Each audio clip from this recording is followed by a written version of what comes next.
ए राजा हमसे दूर सजन बेचे जन जा भागलपुर। ए राजा हमसे दूर सजन बेचे जन जा भागलपुर।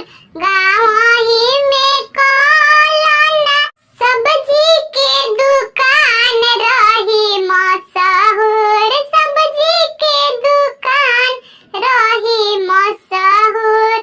ए राजा हमसे दूर सजन बेचे जन जा भागलपुर। ए राजा हमसे दूर